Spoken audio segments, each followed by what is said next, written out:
go ahead and just re-familiarize ourselves with what we were talking about. So, what was our Benedictine value for last week?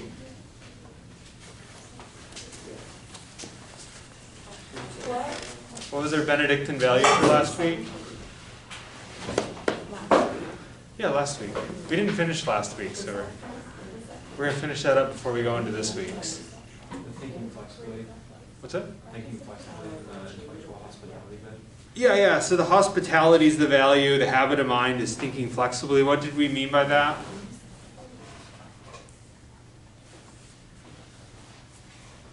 I know you guys data dumped, right? Sorry, what was the question? We're talking about, so we didn't finish talking about the Good Country People reading, so we're going back and I'm just making sure we're all on the same page. So what did we mean by thinking flexibly? What was in the habit of mind? Like being able Go ahead. to like listen to others and stuff and see what they have to say before like immediately accepting or rejecting their idea. Yeah. Did you have something else you wanted to add? No, I was going to say pretty much the same exact thing. Okay, yeah. Yeah, so then we were talking about Good Country People, so let's remind ourselves what we had said so far.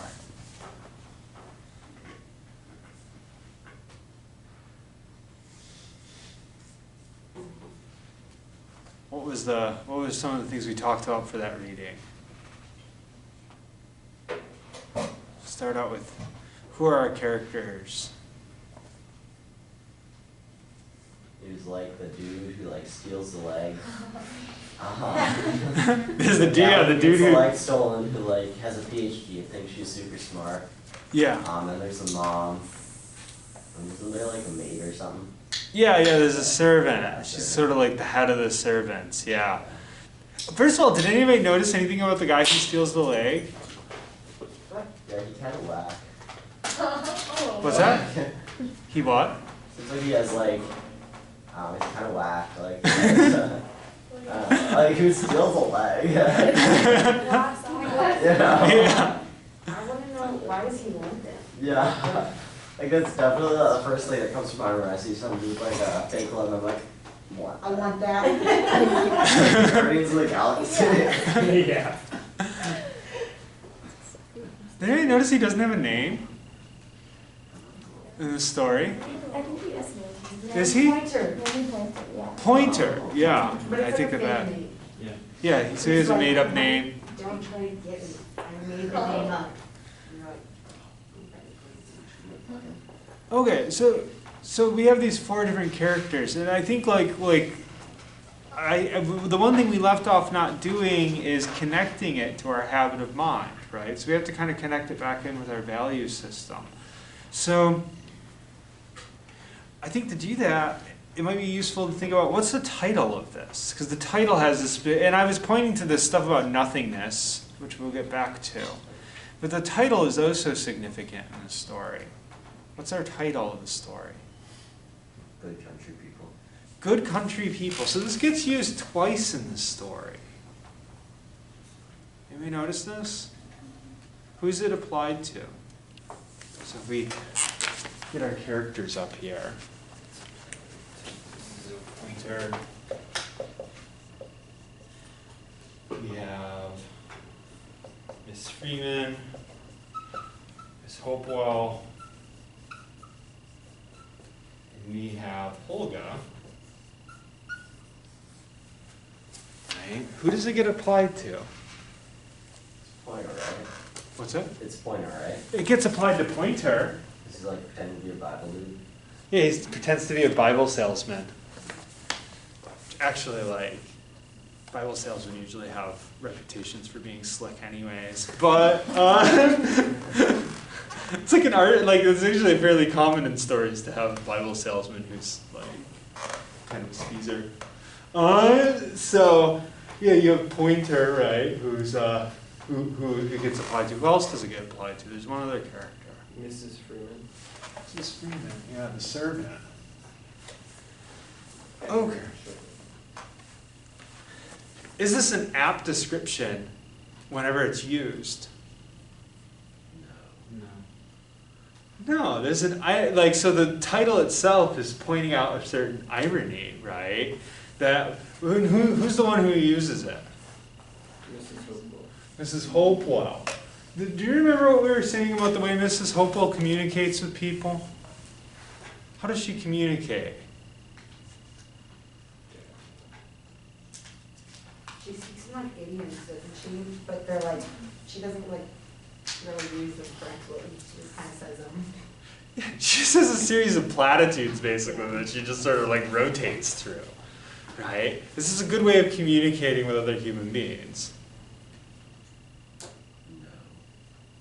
No, it's not. So like we think about, okay, so our flexibility of mind, we talked about, we practice thinking flexibly, cultivating unthreatened engagement with others, and welcoming diverse voices. We develop the ability to contemplate new ideas without criticism, judgment, or preconceived opinion. We always respect the dignity of the people with whom we are engaging. Does Mrs. Hopewell do that? No. No, she doesn't. How do we see that? So we see that in her platitudes, which there's something condescending to even referring to them as good country people. She's implying what about them? This is really an irony when you get to Pointer. Well, it's like when you're talking about a dog, you say good dog, good boy. She's talking about them in the same way. Yeah. And what stereotypes about country people? Stupid. Simple. Right? And this is sort of what's implied here. Oh, those good, simple country people, right? There's something very condescending about it, right? And so like, yeah, so she understands the world in terms of platitudes and condescension. There's one other person who she interacts with in this story, which is Holga. And just to reiterate, what is Holga like? We got the PhD part. What are the other aspects of Holga? Nihilism. Yeah, part of her PhD stuff, she has some things about nothing. We'll get into because it's not truly nihilism, which there's a significance to that, and when Pointer brings it back up at the end. Because Pointer actually is a nihilist. Holga is not. So she had some odd philosophies. She's a philosophy PhD. What else about her? There's something else that's really significant, which we've already kind of talked about a little bit. There's a couple things. She hates dudes. What's that? She hates dudes. She hates.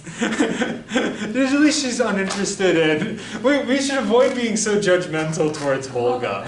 I think we're falling into a trap that gets us outside of the flexibility of mind. Let's be a little more generous to Holga. She's disinterested in male sex. She's disinterested in normal relationships with men, right? What else? Why is she disinterested? Why do you think she's disinterested in it? There's a couple of things about her that are significant. They're both medical. Probably because she feels like nobody went after her because of her leg. So one is that she has one leg, right? Her leg was shot off in a hunting accident as a young child. She's not going to live that much longer.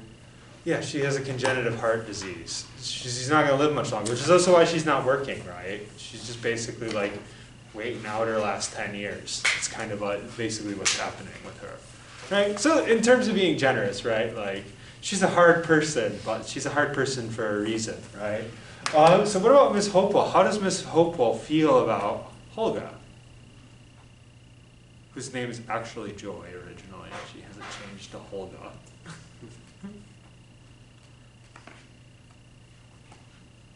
How does Holga's mother feel about her? She's like kind of disapproving, right? Like she feels like she should just be like more like normal. Yeah. She actually, in a lot of ways, like if there's a character that Miss Hopewell does not like, it's her own daughter, right? She's a little blind to everybody else, That's why she misunderstands Pointer, because she really encourages Pointer, right? Like, she's the one who invites him in. She's the one who has him over for dinner. She wants Holga to end up with Pointer, right? She is pretty unaware of what Miss Freeman's actually like. And the only person that she really kind of recognizes at all is her daughter, whom she dislikes and disapproves of and thinks is weird and creepy. And gross. So like, there's that, right? So okay. So how does Holga feel about the world and other people? Our one-legged philosophy PhD.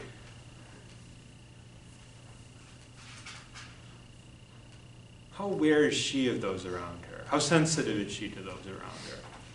What sort of things does she do? Think about in particular like the interaction. So what did anybody catch? This happens at the beginning of the story. What Miss Freeman and Miss Hopewell do like pretty much every morning. Big shatter. What's that? Big shatter. Yeah, they have a conversation. What does Holga do during this? Doesn't she like go read or something? I'm sorry, did I screw that? No. Okay. Sorry. Did anybody catch this?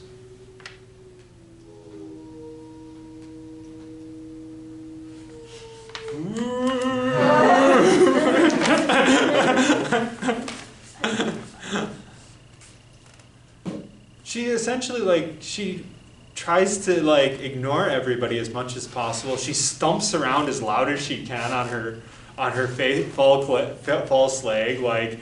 She's completely rude to them, right? So Holga is not a generous or sensitive communicator either, right? And then so Miss Freeman, what is Miss Freeman like? What does she do? She really likes to gossip. What's that? She really likes to gossip. She likes to gossip.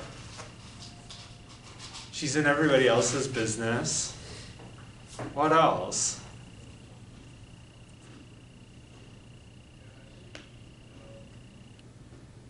You get the feeling that she actually kind of does care about the family though. She does kind of want to see Helga and Hopewell succeed.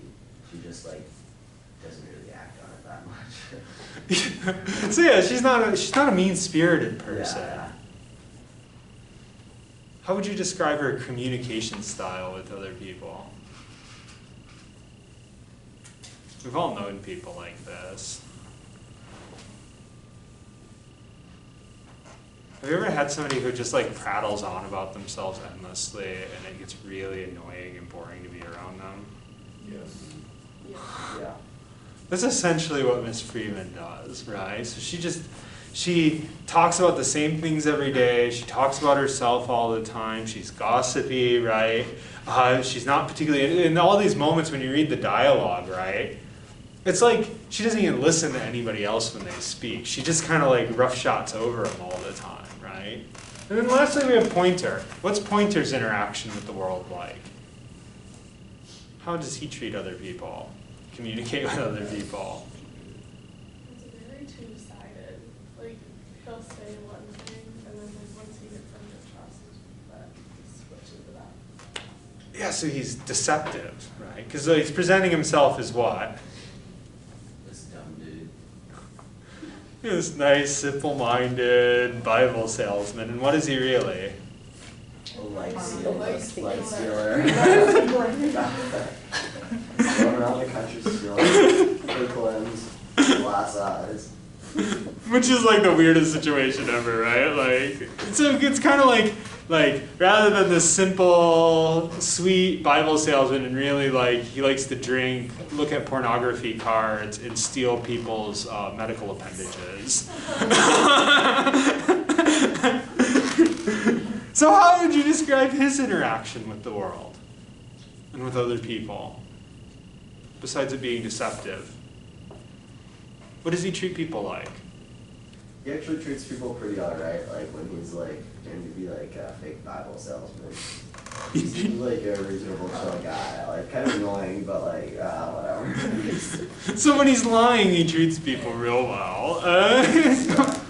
How's he treating it? How does he treat Holga? Like, inhumanely. Yeah, he basically treats her like an object, right? So, and does he understand Holga at all? No. This is sort of also an irony in here, right? Because like, he definitely thinks he does, right? And this is the significance of the nothing thing. What is the last thing he says to her when he steals her leg and leaves her inside of the barn? In the hayloft, incapable of getting down. What does he say to her?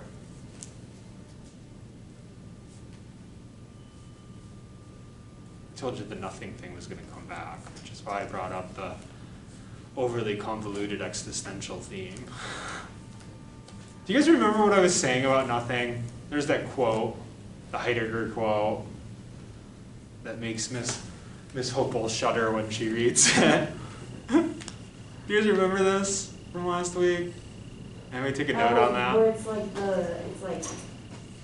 oh, I remember reading it, because it's like, we read, like, nothing about nothing, or no, it's like a weird, where it's like, we think of nothing as like a thing, but it's not a thing, it's like nothing. So, well, it's actually flipped, right? We think about, so in Heideggerian stuff, like we think of nothing as an absence of something, but it's a positive force. Non-existence threatens us, right? That's kind of Heidegger's shtick, right? So we're constantly threatened, which makes sense if you're Holga, right? Like, Holga's sitting around waiting to have a heart attack at a really early age, right? She's threatened by non-existence constantly, right? So her worldview reflects that, right? She is a person who believes that in some ways, rather than believing in nothing as we would usually use it, and this is why I keep on saying she's not a nihilist, right? She believes that nothing is a positive force set to destroy her, right?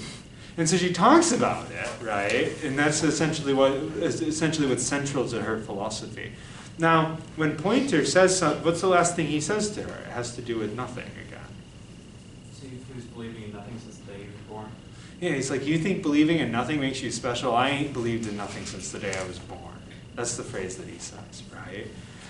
Is he understanding Holga in any way, shape, or form? No. So, okay, so getting back to and this is the punchline we needed to get to.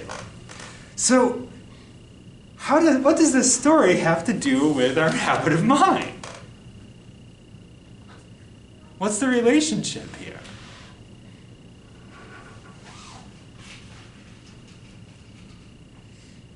I mean, it's kind of a lot of like the what not to do deal. Like, not gonna lie. Like, don't steal people's legs. Don't be like just like a weird person that like just steps around on a fake leg and like somebody that don't really matter. Don't be a busybody. And like, I don't know, don't speak in idioms. Yeah, so essentially what we're presented with is, if you will, like plates of examples, which is kind of what you're getting of, right? Examples of people who, in some ways, willfully and ungenerously misunderstand everybody else around them, right? This is, in a lot of ways, like, and this is kind of the point of, like anybody here ever read any other Flannery O'Connor's work? This is kind of her shtick, right? Her shtick is basically like, you have all these people miscommunicating, right? I would compare, anybody heard like bad horror movies? I probably brought this book before. Horror, at least horror movies. I brought up horror movies. Has anyone ever seen the movie Tucker and Dale versus Evil? Yeah. Okay. So funny. What's a couple of you guys have watched it? What's the monster in Tucker and Dale versus Evil? It's kind of Not the the like hillbillies. victims themselves, but it's like kind of their own stupidity of like, assuming things. Yeah, a group of teenagers camping in the woods that assume a pair of hillbillies are like slasher villains. So they try and fight back and end up killing themselves in more and more ridiculous ways that make it seem like the hillbillies are the slasher villains. It's great. It sounds confusing, but it's not. It's It's amazing. not. Like my favorite part of it is when the guy lunges at the hillbilly with a spear, homemade spear, and lands in the wood chipper, and they're like, they're throwing themselves into wood chippers. I feel so bad for them. They're so concerned. Like, they're like the two nicest people ever, and like they just they're so mean to them. So basically, like, the monster of the evil is miscommunication, right? And so I think it's actually like a very Flannery O'Connor-esque story. Maybe a little more graphic and humorous. But the idea is, right, that sort of like this miscommunication pervades the way in which most of us interact with the world, right? It's a really bad way of understanding other people, right? So if you want to think about like the habit of mind that we're promoting is to essentially try to pull out of like the way that most people naturally interact, which is to assume and be prejudicial towards those around them, right? And misunderstand. To care more about the voice of themselves speaking than to listening to others, right? Okay. I wanted to get to the punchline. I know we spent like almost 2 entire class periods on it, but this is kind of a complex story, right? So like just kind of suss it out. Okay, let's get into our week 9. Hard to believe we're already there. Our week 9 stuff. Okay, so one sec. We should breathe for a second. Clear. Right, set aside the last conversation. Right, you don't want to. Okay, now let's go ahead and do it. Okay, what's our Benedictine value? Excellence through virtue. Excellence through virtue. What do we mean by that?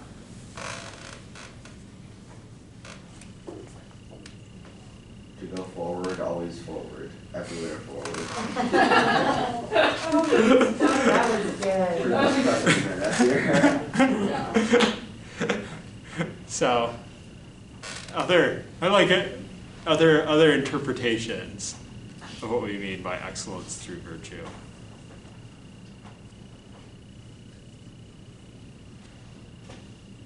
We believe that daily discipline and practice of virtue leads to learning, freedom, and greatness. To personally strive for excellence in all things, practicing cardinal and theological virtues until they become habit.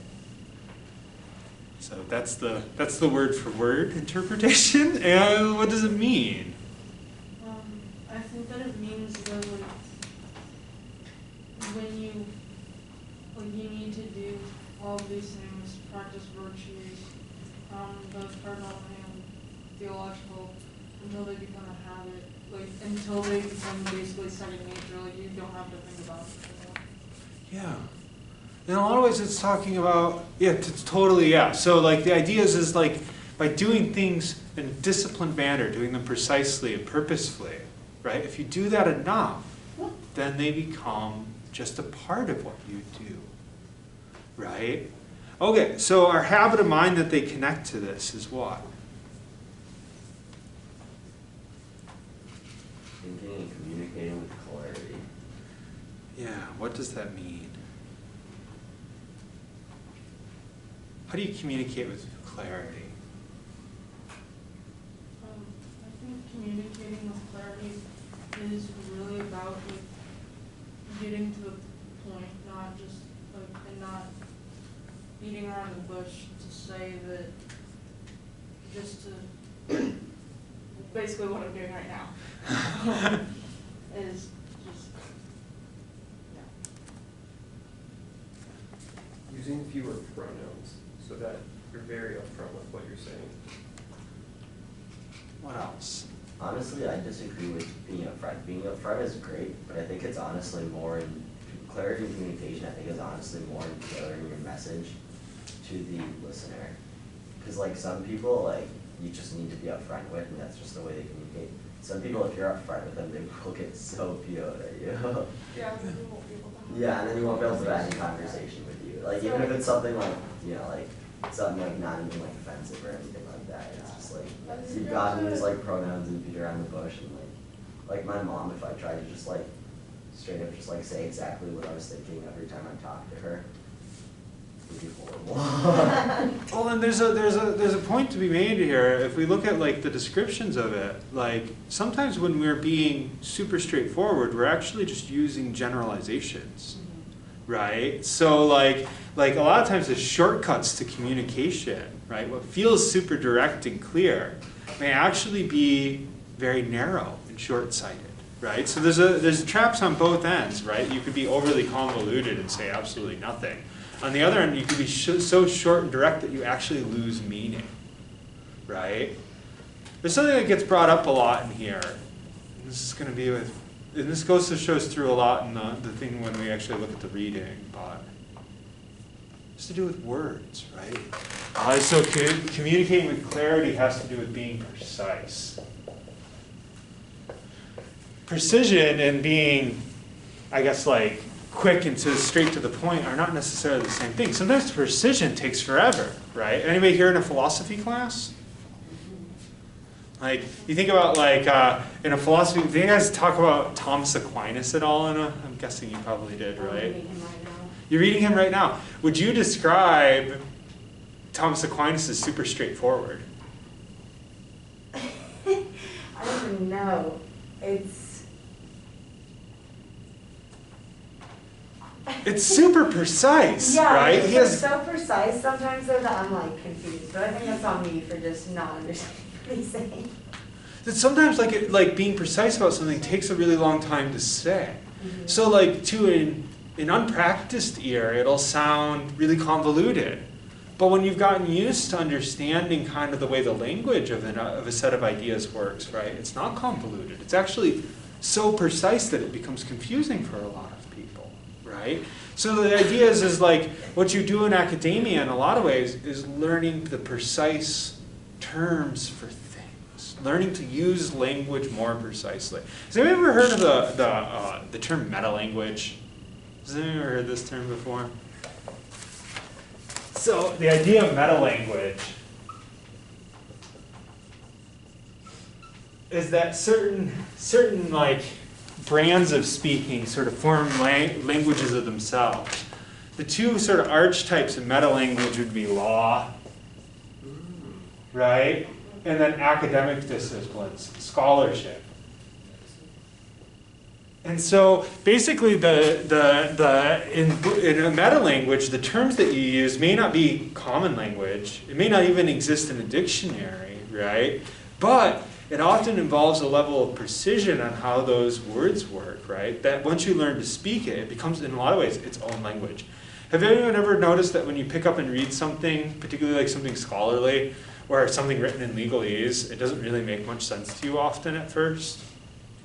You never notice this? Anybody read any complex, like, you pick up Thomas Aquinas and read it, does it make much sense to you at first? No, because you haven't learned the meta language yet. So like in a lot of ways, you think about it, like every class you're in is actually really secretly a language class. Has anybody ever noticed this? What do you have in every textbook ever written? Definitions. Yeah, it's a series of terms, and then how do you define those terms? Now you might have professors, myself included, I don't like to use textbooks. But usually what you're going to do is you're going to have some reading, and then I'm going to stand up here and tell you the definition of all the things that you probably read and didn't know what they were, right? So like in a lot of ways, like that's more of an immersion attempt at language, right? But the idea is that from here on out, all your classes, they're secretly language classes. What they're really teaching you to do is they're teaching you to be super precise about the terms that you use, right? Some things are more specifically language classes, right? So this could be like foreign languages, this could be things like how do you use English grammar really well so that people can understand what you're saying, right? How is it that you write more clearly, right? But all those things together are basically about increasing your clarity and precision on how you speak, but not only how you speak, but also how you think about things, right? Because they go together. The language you use and the way you think are intertwined. Okay. Let's talk about the reading. So our reading is The Word Horde by Robert McFarlane.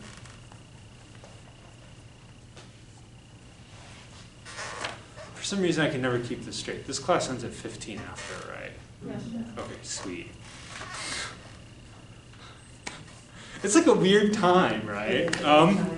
Okay, so what are people's reactions to this to our reading? What's going on in here? just get a few words. Most of them I didn't comprehend. Well, Yeah, most not of gonna lie, it was pretty confusing. Yeah. Like, talking about the time, just like I didn't get all of it that we talked about here, but I was like, okay, dude, like, seems like a nice guy that steals her leg and runs off. Yeah, there's no plot to this. Yeah. Yeah. It's kind of cool though. So what's he talking about in terms of language? What kind of language is he interested in? What's that? Gaelic. He's interested in Gaelic. What else? Irish, which is basically him talking about like colloquial Irish ways of speaking English. It emphasizes a lot of like environmental language, so like to describe the landscape. Yeah. Yeah, so did anybody catch the thing about the youth dictionary, the Oxford Youth Dictionary? You know, the Oxford Junior Dictionary. Yeah, and he has a particular qualm with the Oxford Junior Dictionary. They like took out a bunch of like the old words to put in like new ones, but they're like words that he still considers to be, or like it's like sad, because it's like, this is part of our language. Did anybody notice anything about the words that are taken out versus the words that are put in? We could, The ones put in are more like technological, but they have to do with, yeah, just more like the internet and stuff like that. yeah, so let's read the list. This is on, oh gosh, there's no page numbers here. No, It's page 2 for us. Okay, page 2 for you, wonderful. It's the big italicized thing in the middle. Somebody want to read the list? so the list of deletions included acorn, adder, ash, beech, bluebell, buttercup, catkin, conker, cowslip. I don't know what that next one is. Ignet. What? Ignet. Ignet, dandelion, fern, hazel, heather, carolyn, ivy, kingfisher, lark, mistletoe, nectar, newt, otter, pasture, and willow. Anybody from the words that they know on that list, what are they? Most of them are like nature type words, so like plants, animals. Yeah, they're nature terms, right? And what are the list of things added?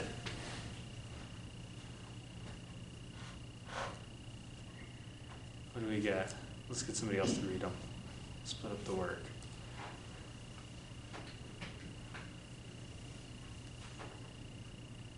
I caught it. Attachment, blackgraph, broadband, bullet point, celebrity, chat room, committee, cut and paste, MP3 player, and voicemail. Yeah, they're all what? What's that? Old. Logical. Yeah, I 2015, and I was like, those are your new words? Like, how long does it take you to catch up with technology? Who uses the chat room anymore? An MP3 player. Yeah, the picture, like. Oh my gosh, yeah. I haven't had an MP3 player since like 2005. I've never had an MP3 player. At least it's for like pager. Yeah. Like a Palm Pilot. A Blackberry. Yeah. I was in a blackberry a long time. I remember wanting a Blackberry so bad, though. Like, those were the Oh, coolest things ever. Yeah. Dude, my dad had a Blackberry and it was the coolest. Literally, I was like, that's the phone I'm gonna have, is a Blackberry. So besides the point that the people who make the Oxford Dictionary are obviously dinosaurs. But so the significance of that is what? What is our author afraid that we're losing? The ability to what? Like, communicate about, like, nature, or like, connect with it. Yeah, particularly in these more like, if you will, like poetic, romantic ways, be able to use language to describe landscape. That's really what he's afraid of. And we think about too, like there's a significance to language, and so like I think that this is kind of what dances behind this, right? That's really the theme, and a lot of it is him going through and describing this process of trying to collect old words from other languages or old words that are just colloquial things that farmers say, kind of before they die out, right? So that's what the article is being about discussing. But we can think about it this way: if we're talking about our precision and our ability to communicate, is anybody familiar with like? There's a massive loss of language throughout modern history, right? Like you think about and a lot of times these were enforced even legally. So like we have a tendency to think of like countries as having one language, right? So what do they speak in France? French, right? But before modern times, there was probably 100 different languages spoken in France, right? What happens to all that meaning? Well, isn't there also a difference between languages and dialects, but it's really... Yeah. But there was whole-scale different languages. Like Basque, or there's tons of different, across Europe there's hundreds of languages that died out. There's tons of indigenous languages that we've essentially gotten rid of, right? So you think about all these different ways of communicating. Has anybody here ever taken a language class? Some people have taken languages, right? Is there anything anybody has ever noticed about words in the language that they learned? Like neat things? I'll give examples from some of the ones I've learned through the years. So in German, I love that fear is a singular noun. So you don't say, in English you say, I'm afraid. In English you say, I have the fear. Right? Very different image because all fear is the same. Right? So your fear and my fear, it's the same fear. Right? Really interesting play on how to understand emotions, right? Also, I love in German, finished and ready are the exact same word. So anytime you're finished with something, you're ready. Anytime you're ready, you're finished with something. There's no distinction between the two linguistically. I think that's really neat. When I was learning Afrikaans, I love the word for teacher. The word for teacher is Unterweiser. And Unterweiser means to point to something beneath. It was literally the translation of it. I was does that make you think of examples from when they've taken Spanish or of things that struck them?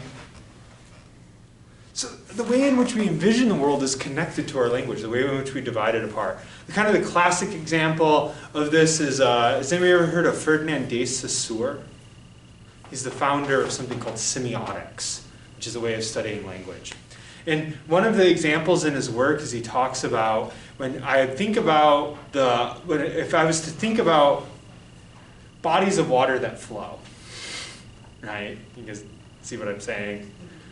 How do we divide that up into English? How do we think about that? What kind of rivers? What kind of bodies of water that flow do we have? Flowing bodies of water. What are our words? Rivers. Waterfalls. Oh, I didn't think of waterfalls. Yeah. Streams. Rivers and streams. What are the difference between rivers and streams? Streams are much smaller. Their size. So when we look at a flowing body of water and we're an English speaker, we automatically think of size. Our description of them plays off of size. Does anybody here take French? But I don't remember a thing of that. That's okay. That's okay. The distinction in French of flowing bodies of water is whether they touch the ocean or not. So if you're French and you look at a flowing body of water, you don't think about its size. You think about its destination. Right? So getting back to the point, every language, the world is too complex to be described without reducing it. Right? So we have to reduce the world and to understand it. Right? In different languages, they do that differently. So they open up different ways of thinking about the world around us. So kind of the idea here is in some ways over time, if we think about this sort of death of all these languages, right? In a lot of ways, what we've lost is the precision of thinking about the world in all these different ways, right? So we live in a world where in some ways we're pushed into And this is kind of the feeling that our author gives us, right? We're pushed into simpler and simpler ways of speaking about the world that are less and less precise. Maybe more shared, right? But there's something lost in the translation of the world, right? Make sense? Do you guys ever hear the classic example about snow? So how many words for snow do we usually have in like English? This is probably regional too.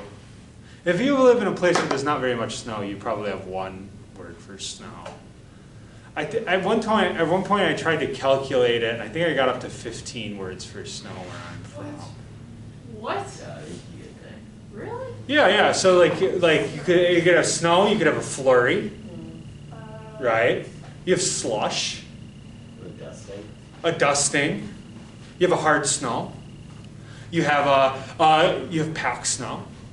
So there's distinctions of snow if you live in a snowy place. Does anybody know how many words Inuit languages usually have for snow? What language? No. That's smooth. Like, Hundreds of words for snow. I do know that, like in German, they just smush words together, so like, just like Yes. an adjective, they would just stick that onto the word snow. So it's not as though they had so many words for it, but they just modify the word. Well, yeah, German has an interesting way of, and in German any noun can be a verb, any verb can be an adjective, any adjective can be an adverb. Like all of them can just transform by changing the ending. And I love to squish together words. But is anyways. German hard to learn? No. Yeah.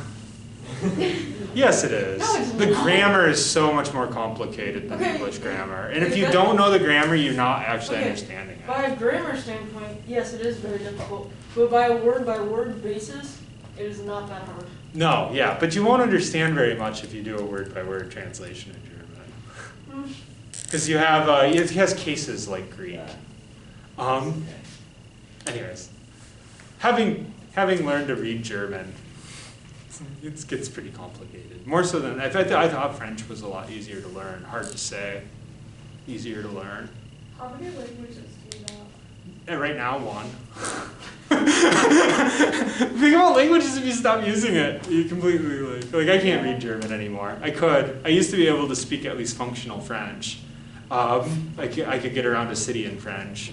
I can't anymore. I barely know any French. I even find myself like mispronouncing names and words all the time now, which is really embarrassing because at one time I used to be able to like get a taxi, order food, do all those sort of basic things in that.